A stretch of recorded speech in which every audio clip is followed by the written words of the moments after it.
Shin Sang-yun, 55 years old, gasped for breath inside the cave, exhaustion weighing him down. As he steadied himself, he wondered what he was doing at this age when others were preparing for retirement. The thought gnawed at him. His life felt like a failure. A growl snapped him back to reality. A monster peered into the cage where he rested. He muttered under his breath about how they wouldn't even let him catch a moment's breath. As the beasts lunged, he forced himself up, gripping his sword. He thought about the players of his generation, hailed as sword saints, sword gods, legends in their own right. Meanwhile, he was just an old man with a blade, a swordsman mocked for his age, barely acknowledged. He wondered if that wasn't reason enough to question everything. Without a family, Shin had grown up in an orphanage. As a child, he had witnessed a monster holding his teacher in its grasp. Through her pain, she had forced out words of reassurance, telling him not to be scared. She had screamed at him to run. He had stood frozen as the creature crushed her skull, reducing her to nothing. The orphanage, his makeshift family, had been wiped out. When the collapse first tore open the skies, monsters rained down and took everything from him. But he hadn't despaired. Even at the brink of death, someone had arrived. An unknown figure who saved his life. The man had asked if he was okay, but all Shin could do was silently cry, overwhelmed by the miracle of survival. Now, years later, his sword cut through a monster's neck. He fought because of that figure, wanting to be like them, giving everything he had. But no matter how many creatures he slew, he never became stronger, never managed to protect anything. After cutting down the last of the monsters, he drove his sword into the ground, body trembling, exhaustion overtaking him. His body was truly giving out, and he knew how dangerous that was. Then, a deeper, more powerful growl echoed through the battlefield. Confused, he looked up to see a monstrous titan appear before him, its mouth opening wide, preparing to unleash a torrent of fire. As the heat flared in front of him, he let out a slow breath, thoughts spiraling. No home, no family, no dreams. His life had been nothing but failure, a collection of regrets that weighed him down. Tears welled in his eyes as he realized just how badly he had messed up. He wanted to go back. A moment later, Shin Sang-hyun stood victorious over the dungeon's boss. The system congratulated him for clearing the ancient dragon's nest, but instead of feeling accomplished, frustration surged through him.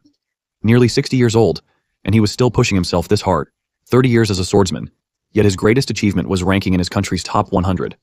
A meaningless feat in a world overflowing with players. To him, it was like being a single needle lost in an endless haystack. A book materialized before him, prompting him to wonder if his reward was a skill book. He even considered whether it was edible, given that he had consumed artifacts before. Before he could process it further, the dungeon entrance unexpectedly opened, shocking him. The system displayed a message. Constellation, Late Bloomer Model Student, has entered. Late Bloomer, as he casually referred to him, addressed him directly. The system announced that Late Bloomer sincerely blessed him for his hard work and praised his impeccable final strike. It was a dramatic entrance, but Sang-hyun couldn't deny his gratitude. After all, Late Bloomer had contracted with him back when he was nothing more than a third-rate swordsman. Late Bloomer reminded him of a crucial milestone. Upon reaching level 850, all artifact and title stats would double, and at level 900, they would triple. Sang-hyun stared in silence. His current level was 650. The conditions were insane, and despite having a powerful constellation, he had yet to reap any benefits from their contract. Late Bloomer then urged him to consume the skill book. Sang-hyun, unimpressed, responded that he was already planning to do so. Activating Devour Artifacts, the only skill he had gained upon awakening, he consumed the book. His journey to understand his ability had been nothing short of ridiculous. He had boiled, fried, and even experimented with artifacts for years, only to find nothing changed. By the time he realized that mana synchronization with a suitable artifact was the key to activating his skill, 3 decades had already slipped through his fingers. Others had grown stronger the moment they awakened, yet he had wasted precious time. But now, the book remained unchanged. Annoyed, he threw it aside, questioning if it even counted as a skill book. Late Bloomer looked equally shocked before admitting that information on Devour artifacts was extremely limited. Apologizing, he suggested that Sang-hyun try again with mana synchronization, reminding him that there was still plenty of time. Sang-hyun scoffed at the words. What did he mean by a lot of time? Who said he had any time left? He was almost 60. If he had fathered a child at 30, that child would be 30 now. If he had started even earlier, he might have grandchildren by now. He snapped that Late Bloomer wouldn't understand since he was a constellation. Humans die early. Late Bloomer fell silent before offering another quiet apology. Sang-hyun sighed, assuring him it wasn't his fault. His life was simply filled with regrets. Late Bloomer seemed taken aback, but Sang-hyun continued, confessing that he had spent years chasing after a man whose back he could never reach. He had given it his all, but now he was exhausted. He was too old. Late Bloomer remained quiet before eventually smiling, but Sang-hyun was resolute. He told him to take note. He was retiring. Their contract was ending, and Late Bloomer should find another player. As he spoke, A strange purple smoke began to swirl around him. Before he could react, Late Bloomer stood before him, casting an unknown spell. The smoke thickened, dissolving around him. The last thing he saw was the system message. Constellation Late Bloomer model student has utilized an experimental essence. Regression process initiated. Meanwhile, outside the dungeon, player G and reporter Park Jong-min observed the phenomenon. Jong-min asked if this was the typical environment players worked in. Han Hyun-jong, CEO of Hyunjong Corporation, confirmed his assumption, explaining that dungeons were stepping stones for players. Gates, on the other hand, were connections to unknown dimensions, serving as uncharted territories for players to explore and conquer. Back in Sang-hyun's apartment, he absent-mindedly cleaned his dagger while watching a broadcast of Hyunjong explaining the nature of dungeons. The familiarity of the program sent a chill down his spine. It had been years since he had seen this show. As realization set in, he confirmed what had already become clear. He had truly regressed. 4 days had already passed since his return. He had gone back 30 years. When he first woke up, he found himself in his tiny studio apartment, his body no longer that of a weathered 55-year-old warrior, but that of his 25-year-old self. Yet, every memory from his previous life remained intact. No matter how much he thought about it, the only explanation was that this was the work of Late Bloomer, a miracle of the constellation. There was no other reason. As he absent-mindedly rolled his dagger in his hand before catching it, confusion still lingered in his mind. Deciding not to dwell on it, he considered going out to work. The system then displayed information about his weapon, Venomith's Dagger, a bronze artifact with 17 attack power and an additional +10 agility effect. He recognized it as a fortunate find for this time period.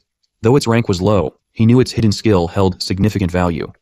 The system indicated that his absorption rate was currently 10%, but since he had used the dagger before, it had increased to 20%. While the rate remained low due to his lack of prolonged use, what truly mattered was the dagger's hidden skill. Without hesitation, he activated mana synchronization, entering the gap of unconsciousness, a necessary passage to absorb an artifact. As he did, his hair turned a shining white. He was always nervous when stepping into the gap, never knowing what form the artifact would take. This time, the dagger transformed into a perfectly cooked fried chicken. The system confirmed that the preparation for absorption was complete, and the dish further evolved into rotisserie barbecue chicken drizzled with olive oil. Relieved that it wasn't something unpleasant, like a humid swamp centipede dish, he happily dug in, commenting that he wouldn't mind eating such a dish any time. Upon consuming the artifact, he permanently gained +2 agility and acquired the hidden skill Demon Bash. With the dagger fully absorbed, it disappeared forever. Though it was a shame to lose the weapon, he was satisfied with the new skill, just as he had planned. Knowing it was time to move forward, he set out. Meanwhile, at dungeon number 85, managed by Team Yoon Dae-kyung, a man rushed toward Yoon Dae-kyung in a panic. Recognizing him as the leader of the Porter group, Dae-kyung immediately asked what the issue was. The man frantically explained that one of his team members, a newcomer who had joined just 4 days ago, Shin Sang-hyun, had suddenly pulled out. Unconcerned, Dae-kyung dismissed his worries, informing him that Sang-hyun had been assigned to the player team, not the Porter team. Shocked, the Porter leader demanded clarification, emphasizing that Sang-hyun had just awakened and hadn't even completed the player academy. Adding an untrained newcomer to the player team was unheard of and would throw off the balance of their teams. Frustrated, he asked how he was supposed to redistribute the work. Dae-kyung sighed, stepping closer.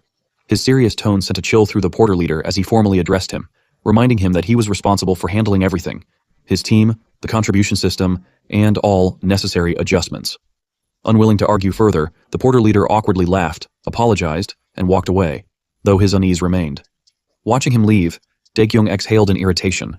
His vice guild leader then questioned the decision, admitting that even he found it unexpected. Dae-kyung was taken aback by his skepticism as well, but he had his reasons. If someone had to die, it would be Sang-hyun, not them. Letting him fail spectacularly would put the Porters in their place and reinforce the value of the players. He scoffed at the idea that a level 1 nobody could contribute anything. The vice guild leader laughed, realizing Dae-kyung's true intent, but neither of them knew that Sang-hyun had overheard everything. Calmly, Sang-hyun stepped forward and greeted them, announcing that from today onward, he would be working as a player. The Porters glared at him with resentment, while the players sneered at him with amusement. He had expected hostility, but their complete lack of subtlety was almost comical. Dae-kyung, feigning warmth, approached Sang-hyun and welcomed him, remarking that he had expected him to be late on his first day. Spotting his weapon, Dae-kyung asked if it was a longsword. Sang-hyun awkwardly confirmed, explaining that he had studied various combat techniques through YouTube videos. Dae-kyung barely contained his laughter. A longsword was one of the most difficult weapons to master, yet Sang-hyun intended to rely on self-study? Sang-hyun, however, remained composed, stating that he would at least try to protect himself, and asked Dae-kyung to trust him.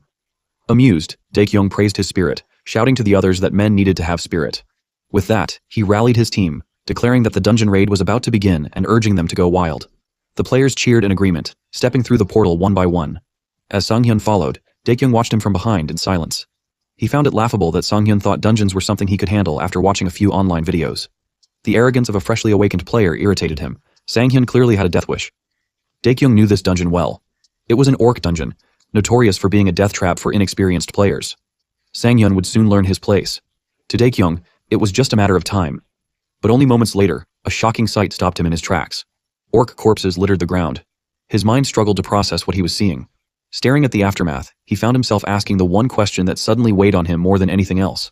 Who the hell was Sang-hyun? And what had he just witnessed? Orcs were a staple of fantasy settings, common in games, novels, and movies. Because of their prevalence, players often underestimated them, viewing them as weak compared to creatures like dragons. While orcs lacked intelligence and relied on brute force, their sheer physicality made them formidable. Because of this, new players who are arrogant often jump into a fight against orcs without really thinking too much. They often underestimate them, leading to their demise. Standing at an average height of 250 centimeters and weighing around 180 kilograms, they held a significant power advantage over humans. This overwhelming strength earned them the infamous nickname, the Wall of Lament. As the team ventured deeper into the dungeon, one of the players reminded Sang-hyun that he wouldn't receive any special treatment as a newcomer. He was on his own. The leader of the porter team scoffed at him, spitting on the ground before questioning why he was acting like a full-fledged player so soon after awakening. Calling him arrogant, the man openly mocked him, but Sang-hyun only responded with an awkward laugh, promising to do his best. The porter leader, unimpressed, snapped at him to not just try, but to actually prove himself. Despite the hostility, Sang-hyun remained calm and asked if he could fight on the front line should they encounter a monster. The request left the man speechless before he burst out in disbelief, questioning if Sang-hyun had lost his mind. Before he could respond further, a sudden shout rang out. An orc had appeared behind them. Gripping his sword tightly, Sang-hyun recognized this as his first battle since regressing. He was about to volunteer to handle it when another player lunged forward, shield raised, and shoved the orc back. The man cursed at Sang-hyun, furious at his recklessness, and demanded to know how he planned to wield a great sword with such sluggish movement. Sang-hyun, unfazed, assured him that he didn't need any help. The man growled in frustration, telling him to stop running his mouth and prove his worth. Unaware that the orc was already raising its weapon to strike, Sang-hyun warned him to look ahead, but the man, still irritated, dismissed it. Only when the massive axe came swinging down did he realize the danger. A gasp of terror escaped him as he stared at the incoming attack, unable to react in time. At the last moment, Daekyung intervened, ramming his shield into the orc and sending it crashing to the ground. Irritated by the careless exchange, Daekyung barked at them, demanding if they had come to the dungeon for a picnic. The player quickly apologized while the rest of the group watched in awe. Regaining control of the situation, Daekyung ordered everyone to stand back. He would handle the orc himself. The monster, enraged by the interruption, lunged forward once more. Its axe came down in a powerful arc, but Daekyung braced his shield against the impact, before thrusting his sword forward, piercing the orc's chest. The spectators erupted in praise, assuming the fight was over. However, the orc's eyes snapped open, burning with fury. Roaring in rage, it tore the embedded sword from its chest and swung its axe with even greater force. The ground beneath them cracked as the weapon struck, narrowly missing Daekyung, who managed to leap back just in time. Cursing under his breath, he realized he hadn't finished the job. Sang-hyun observed the battle in silence. Daekyung was the highest-leveled player present, yet even at level 50, he struggled to land a decisive hit. Frustrated, Daekyung launched another attack, driving his sword into the same wound while shouting for the orc to die. This time, as he withdrew the blade, the orc collapsed lifelessly. The team erupted into cheers, amazed that he had single-handedly slain the creature. Laughing, Daekyung dismissed their praise, ensuring everyone was unharmed before preparing to move forward. Before they could proceed, however, the sound of guttural growls echoed through the dungeon. The ground trembled as a swarm of monsters emerged, orcs wielding crude weapons, accompanied by high orcs and armored orcs. The sight of the reinforced enemies sent a wave of panic through the team as they turned to Daekyung, desperate for direction. Forcing himself to stay composed, Daekyung instructed the team to fall back for safety, though internally, he was reeling. If he had barely managed to defeat a single orc, how could they possibly face an entire horde? Before he could formulate a plan, Sang-hyun unexpectedly spoke up, asking if he could take a shot at them. His words sent shock through the group. Outraged, the players snapped at him, questioning if he had lost his mind. Daekyung, trying to reason with him, acknowledged his excitement over awakening but insisted that this was no time for reckless bravado. But before he could finish his sentence, Sang-hyun had already dashed forward. Alarmed, Daekyung shouted after him, warning that he was heading straight to his death. Sang-hyun ignored him, gripping his sword tightly as he closed in on the nearest orc. With a single downward swing of his greatsword, the massive creature was cleaved cleanly in half. Silence fell over the battlefield. Everyone stood frozen, unable to comprehend what had just happened. Someone muttered in disbelief, questioning if they had really just seen an orc felled in one strike. Meanwhile, Sung-hyun casually rested his longsword against his shoulder, musing to himself that the cut wasn't quite as smooth as he expected, perhaps because he was still only level 1. The system window confirmed his status. Level 1. No title. No constellation. His only skill was Devour Artifact. His health stood at 200, mana at 20, and experience at 40. Yet, despite these modest stats, he had just effortlessly cut down a creature that had nearly overwhelmed the highest-ranked player in their party. The orcs, enraged by the sight of their comrade being sliced in half, rushed toward him in unison. Despite their aggression, he remained calm, remarking that while he may be low level, he had plenty of experience. Without hesitation, he cut down the advancing orcs with effortless precision, their bodies torn apart in a single sweep. Before he could advance further, the armored orc, their leader, brought its massive hammer crashing down. He narrowly avoided the strike, dodging with ease before countering in a single fluid motion, slicing the armored orc clean in half. As its body collapsed, he questioned if it had any idea how many orcs he had killed when he was younger. His team stood frozen, struggling to believe what they were witnessing. Doubt filled their expressions as they questioned if this was truly the same person they had known. However, as they watched him cut through the horde with ease, it became clear. He might actually wipe out every last one of them. As he swung his longsword once more, he locked eyes with the remaining armored orc, the true leader. Declaring it the last one, he readied himself. The orc, filled with fury, swung its massive club at him.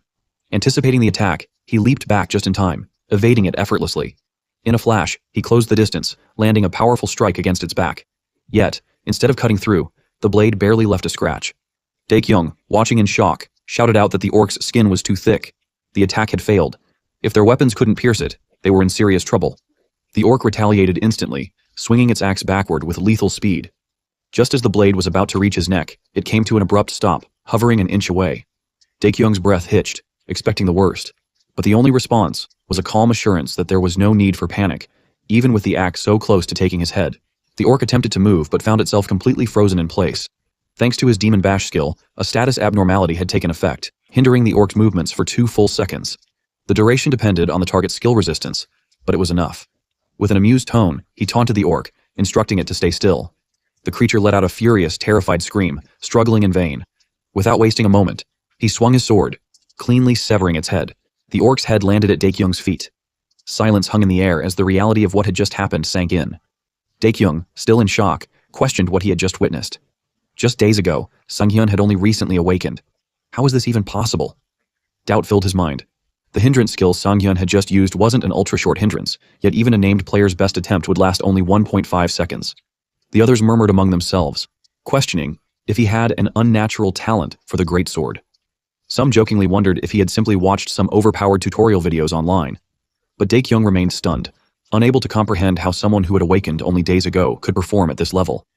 There was no way he had learned that skill so quickly. A system notification appeared. The screen displayed his level up, but more importantly, he had fulfilled the conditions for a title. The title awarded was Fearless Immature Puppy, an F-rank designation that granted a +5 evasion boost. Though unimpressed by the title itself, he acknowledged that an evasion boost was always valuable. Another notification prompted him to allocate an unused bonus stat. Without hesitation, he invested it into the luck stat. Unlike in his past life, he had learned too late how crucial luck was for increasing skill hit rates and artifact drop chances. Now, it was a necessity. Dae-kyung finally stepped forward, still trying to process everything. He needed answers. He questioned whether this was truly Sang-hyun, pressing him on the skill he had just used. The way he fought, the abilities he displayed. None of it made sense. Demanding the truth, he asked where Sang-hyun had acquired such a powerful skill. Sang-hyun knew he couldn't reveal that he had regressed. Instead, he simply claimed he had received it upon awakening. But Dae-kyung wasn't convinced.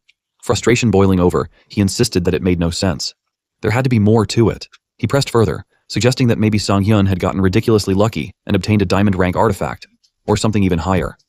His gaze dropped to the longsword in Sang-hyun's hand, filled with suspicion. In response, Sang-hyun raised the weapon, offering Dae-kyung the chance to check for himself. Dae-kyung hesitated, torn between doubt and curiosity, but ultimately gave in. He examined the longsword closely, expecting to find some hidden effect or legendary enhancement. What he found instead was Faded Greatsword, an ordinary artifact with +50 attack power. No special abilities, no additional effects, just a standard weapon with a simple design. Dae-kyung let out an exasperated shout, confirming in disbelief that the longsword was truly nothing special. That left only one possibility. Sang-hyun's skill was genuinely his own. Realizing this, a wave of frustration hit him. He had been running dungeons for 2 years, and yet, even at level 50, he lacked skills of this caliber. A bitter thought crossed his mind. If this kept up, today's share of the pay would likely end up in Sang-hyun's hands. Before he could dwell on it further, a voice interrupted him. One of the porters called out, alerting him that the middle boss was approaching. A yellow-haired man glanced at Dae-kyung's reaction, concern evident in his expression. However, Dae-kyung simply instructed them to move forward. Taking out the weaker minions had been easy thanks to Sang-hyun, but he warned him not to get ahead of himself. The skills he had displayed so far wouldn't be enough against the demon orcs they would be facing soon. Sang-hyun was momentarily surprised but then smiled to himself.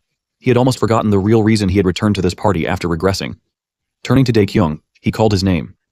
Dae-kyung, still focused on the upcoming battle, assumed he was nervous and asked if he was scared. But instead, Sang-hyun asked if he could claim the artifact reward if he managed to defeat the demon orc alone. After all, their party paid based on individual performance. The Crimson Stone, an artifact that can only be obtained by defeating demon orcs, is known for its incredibly low drop rate, even after slaying hundreds of them. In his past life, after their team failed to defeat the demon orc, they had the rare opportunity to witness another party obtaining the Crimson Stone.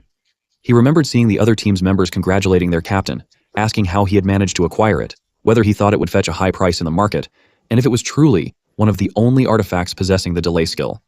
He knew that the delay skill was exactly what he desperately needed at this moment.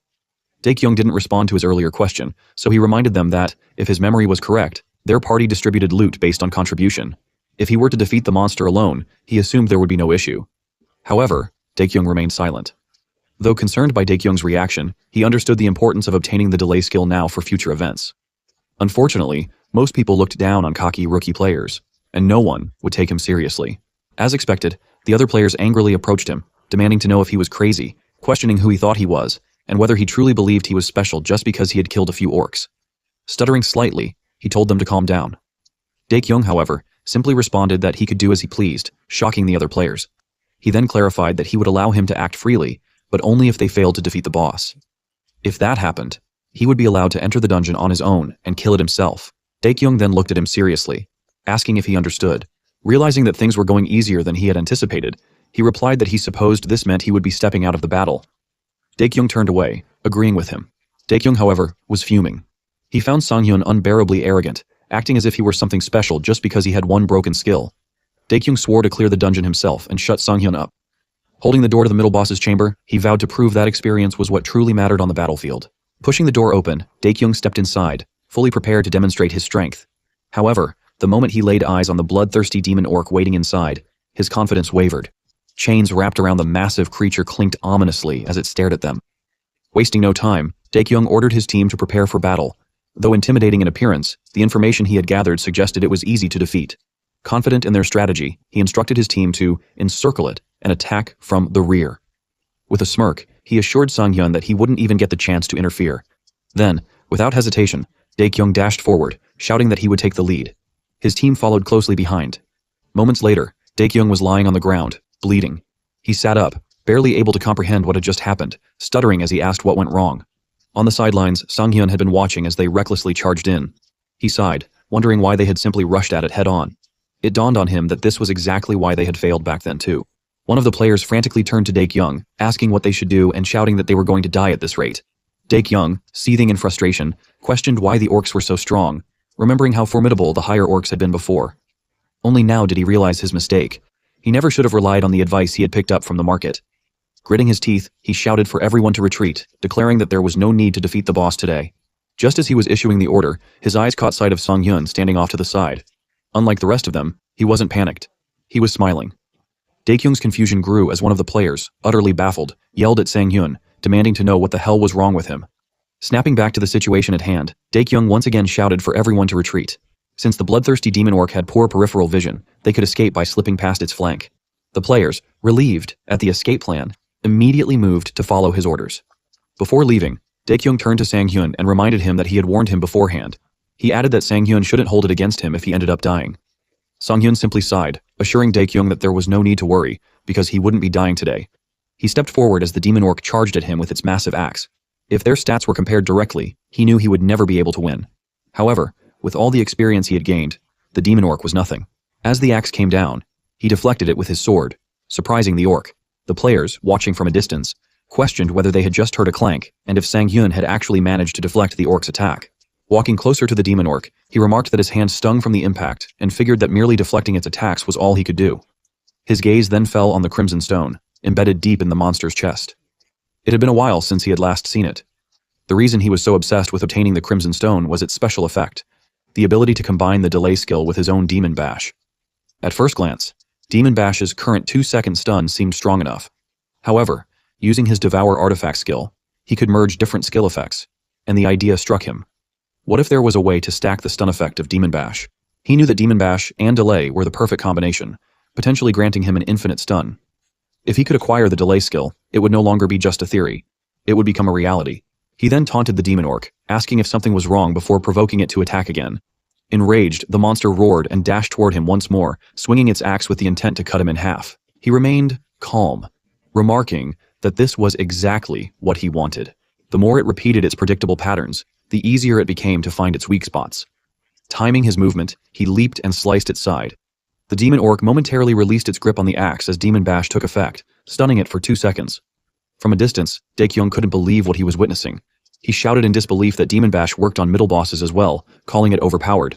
However, Songhyun simply mocked the orc, stating that while orcs were simple-minded, a Demon Orc should have been more formidable. Suddenly, the Demon Orc managed to shake off the stun and lashed out with a powerful kick. The attack connected, but Sanghyun barely managed to block it with his sword. The sheer force sent him flying backward, but he stopped himself by stabbing his sword into the ground.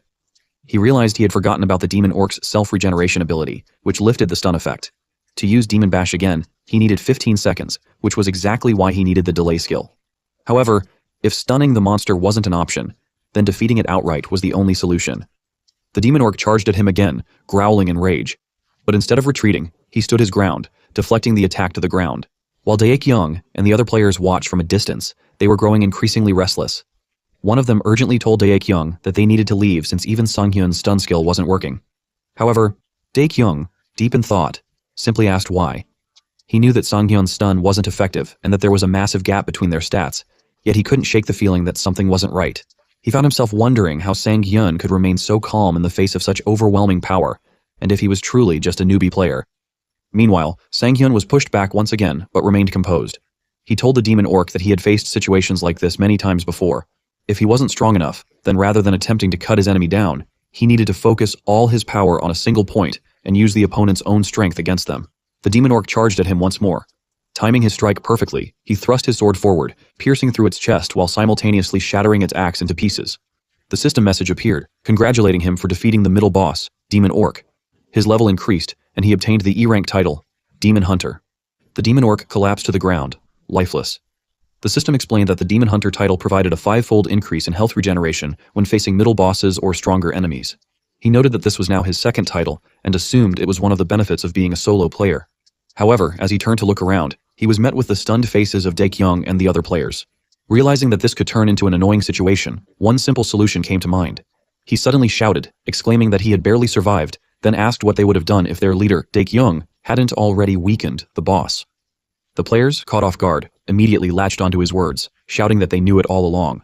They turned to Daekyung, demanding to know when exactly he had dealt damage to the Demon Orc. Daekyung, still confused, was about to question Sanghyun when he caught sight of the look on his face. The subtle, knowing gaze seemed to be asking if Daekyung was really that stupid, or if he understood the favor being extended to him. The unspoken message was clear. Sanghyun was giving him a chance to save face.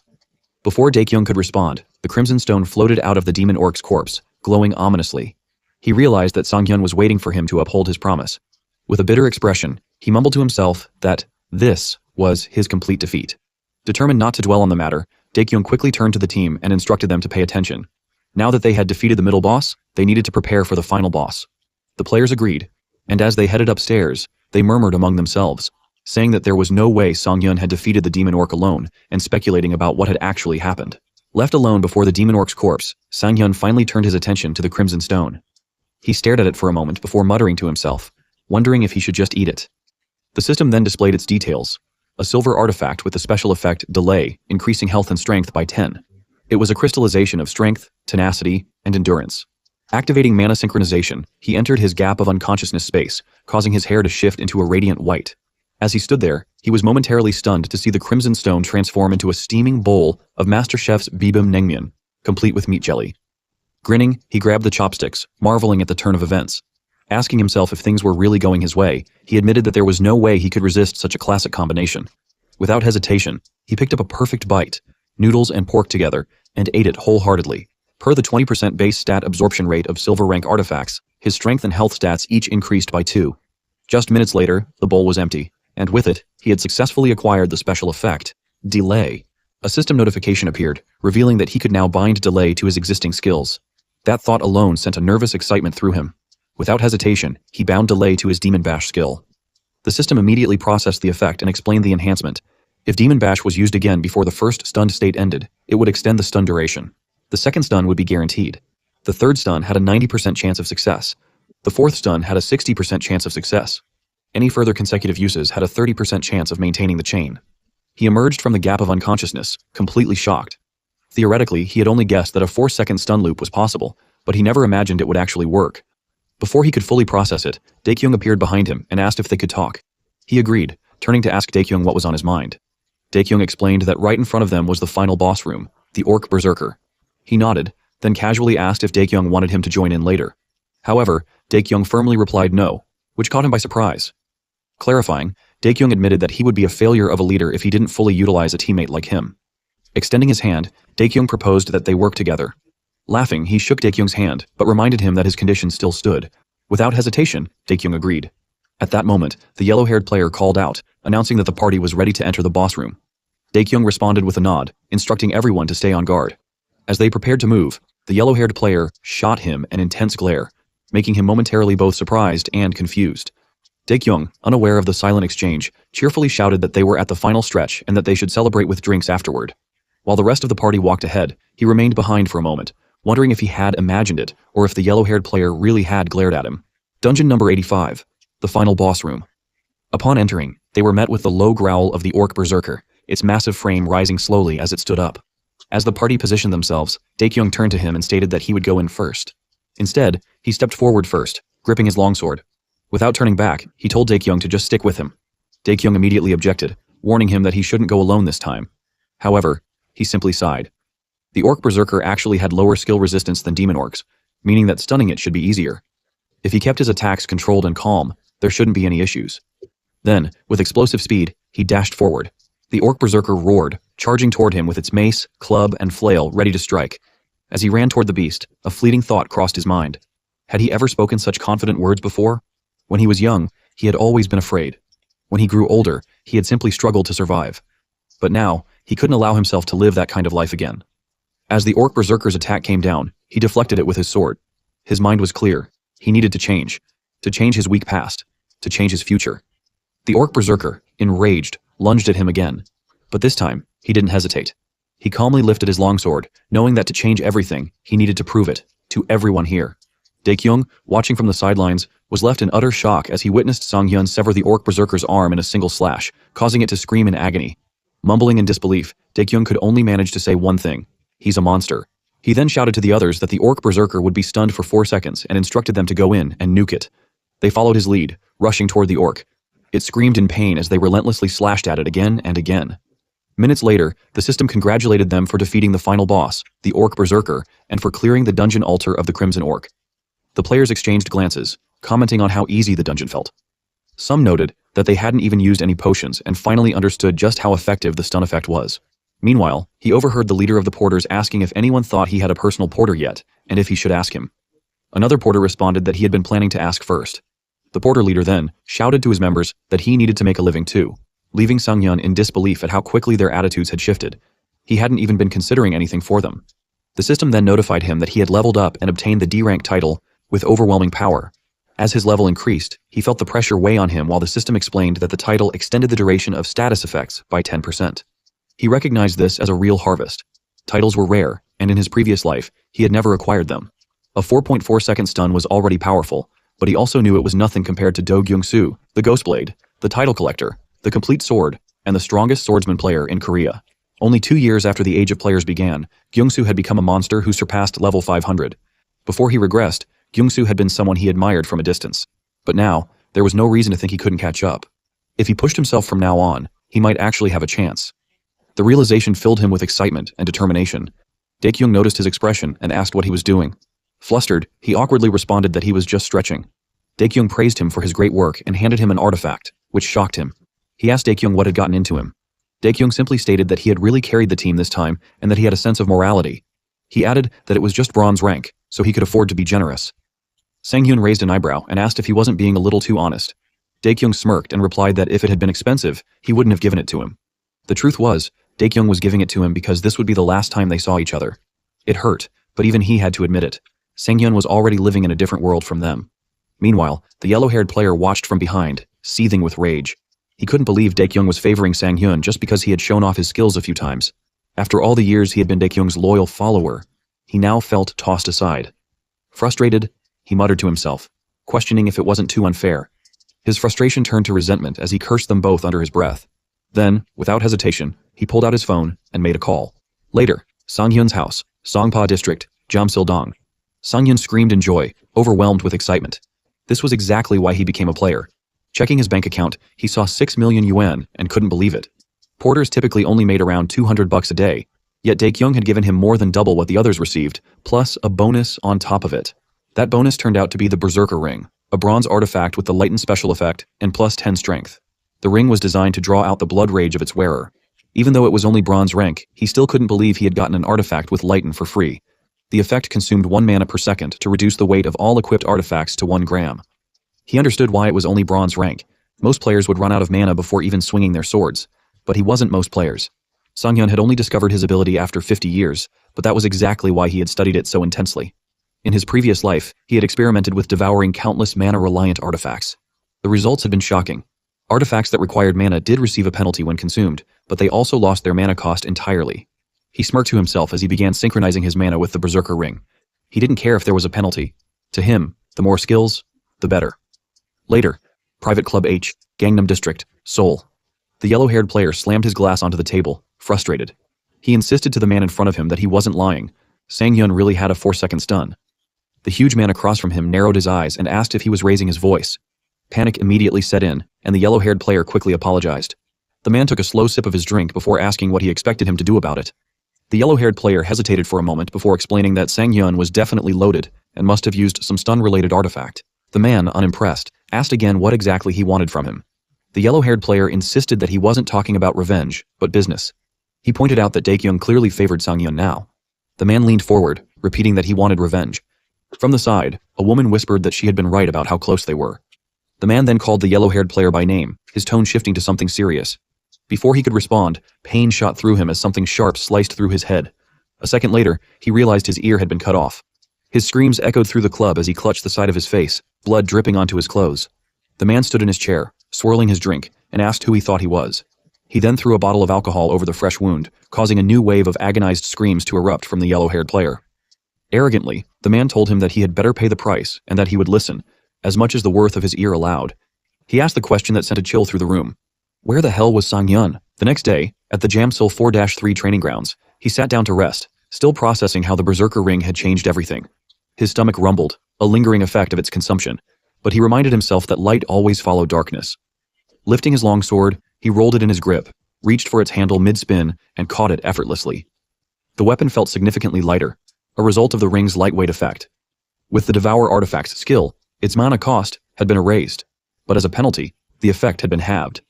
Even so, the weight reduction was substantial enough that switching to a greatsword seemed like the best option for now.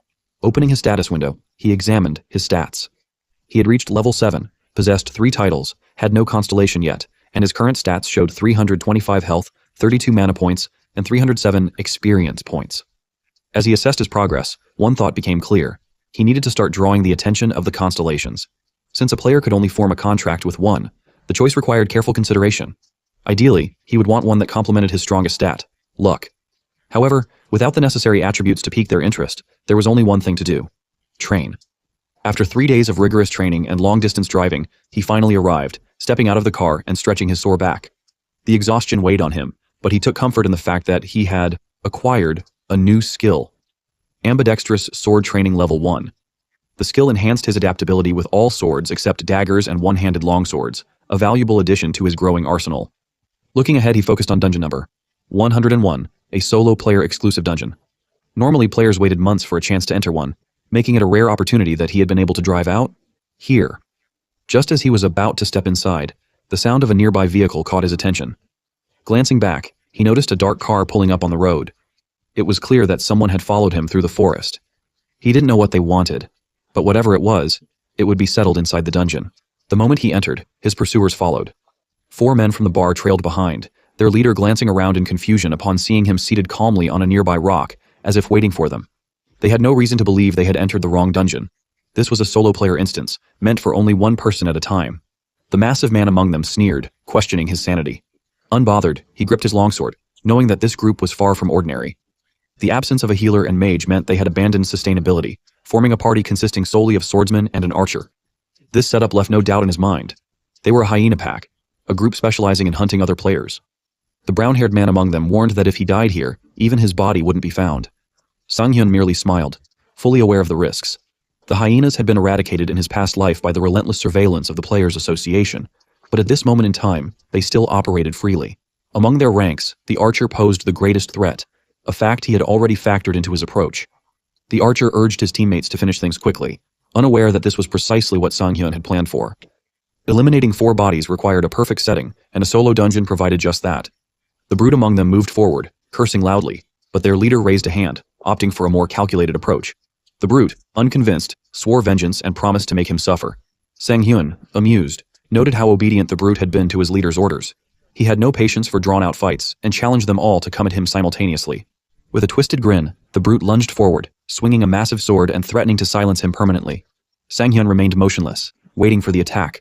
Dungeons adhered to the law of survival of the fittest. Monsters constantly sought to claim his life, and within these treacherous spaces, artifacts and rewards awaited those strong enough to claim them. There were no laws, no rules, only the brutal reality that the weak perished. It was a truth he had learned through experience, one that still held firm. The moment the brute's attack descended, a single slash cut through the tension. Blood splattered across the dungeon floor. The remaining men stood frozen, their expressions contorted in shock. The brute's severed torso collapsed to the ground in 2 pieces, his weapon clattering beside him. He shifted his gaze toward the remaining 3, his voice carrying a calm, almost indifferent tone. The remaining men sprinted past him, their leader quickly ordering them to keep their distance. The archer was instructed to cover them while they repositioned. Without hesitation, the archer dashed to the side, calling out his readiness, though his mind still reeled from what had just happened. He couldn't believe that Sang-hyun had killed Sang-ho, the brute, among them. Even if Sang-hyun was reckless, he had somehow managed to reach level 100, despite only awakening recently. Sang-hyun casually spun his sword before glancing in their direction. Amused, he questioned where they thought they were going. The archer responded instantly, loosing 2 arrows in quick succession. With effortless precision, Sang-hyun slashed them to pieces mid-air, leaving the archer momentarily stunned before he shouted in disbelief.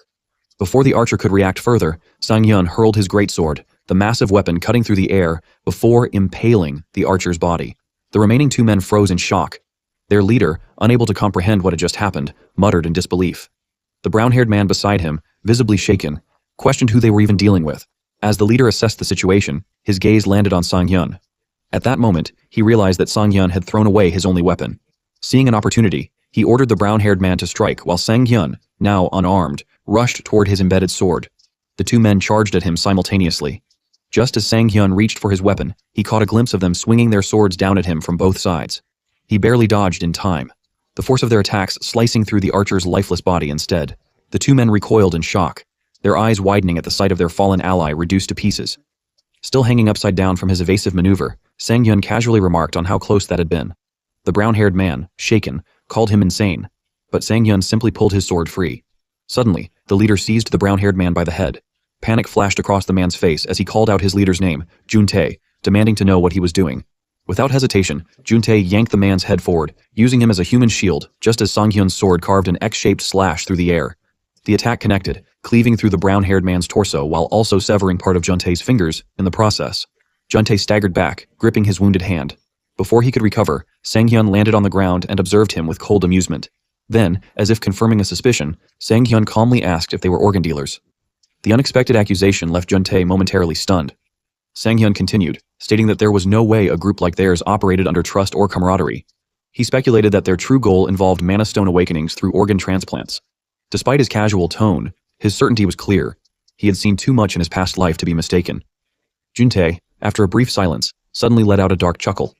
Dismissing the revelation as irrelevant, he surged forward in a final act of desperation, thrusting his sword directly towards Sang-hyun's head.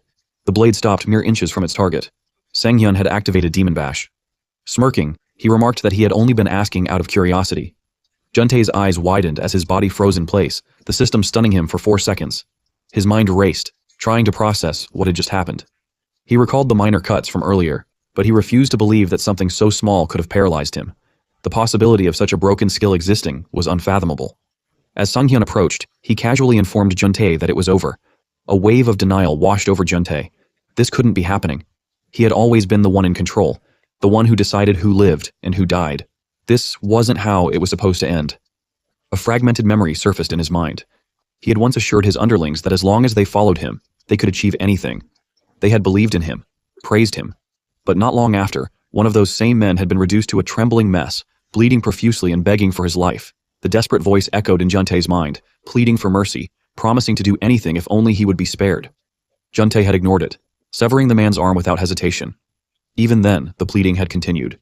He had always been the predator. Now, trembling in fear for the first time, Juntae found himself staring at Sanghyun, who had drawn close enough to whisper a chilling question. Had he never experienced this feeling before? Was he afraid now that it was his turn? Juntae couldn't answer. A moment later, the surface of the pond rippled as blood spread through the water. On its edge, Sanghyun calmly cleaned his sword, watching as the crimson stain dispersed. He reminded himself that he couldn't afford to become accustomed to situations like this. It hadn't been long since he regressed, and yet, he knew there was little chance of him ever becoming a constellation. He reasoned that this had all been self-defense. Glancing back at the pile of weapons behind him, he watched as the system displayed his latest rewards. 8 artifacts had been obtained from this dungeon. He slipped his coat on as the system displayed his latest progress. His level had increased by 10, and his consumed artifacts now totaled 11. His health had risen to 400, his mana by 50, and all his stats had improved significantly. While he wished the earlier fight could have been avoided, the results made it entirely worth it. He couldn't help but be relieved that consuming artifacts didn't make him gain weight. Based on his current stats, he was already as strong as players who had reached level 50. The rapid growth made him wonder just how long it had been since his regression. His progress was nothing short of insane. Reaching into his pocket, he retrieved a silver artifact, the recovery ring. Its special effect allowed for instant removal of status abnormalities, consuming 10 mana per use.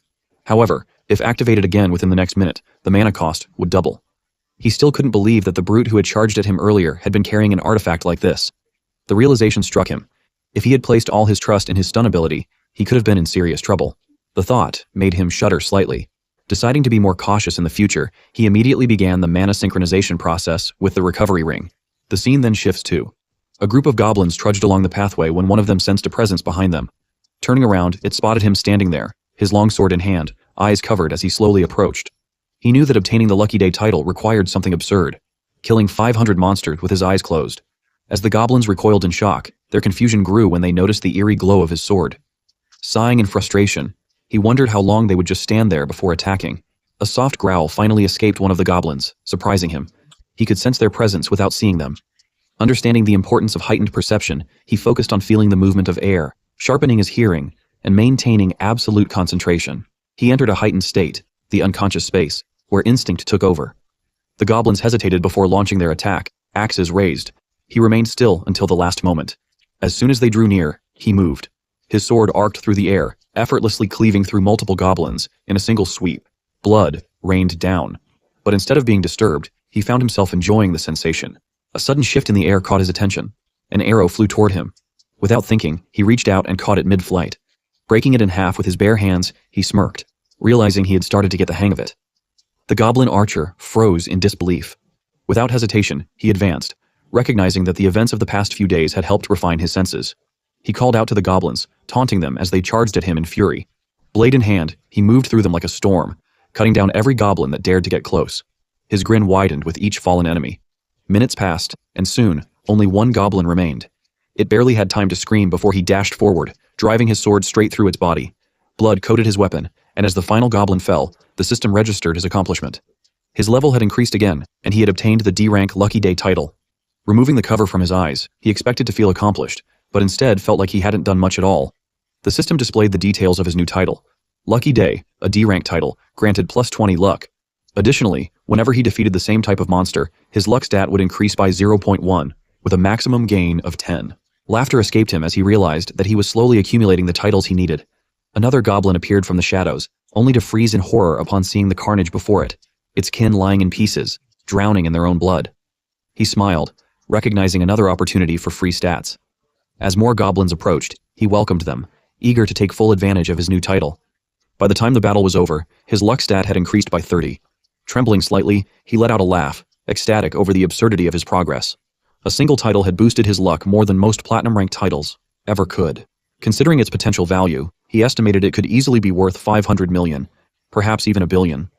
But then, a distortion in space caught his attention. Behind him, a dimensional rift opened. His heart pounded with excitement. The system then showed that 3 constellations had arrived for him. The cleaner of a fallen dimension asked if he was interested in making others unlucky. The pilgrim of grand space was intrigued by his mysteriousness and requested a conversation.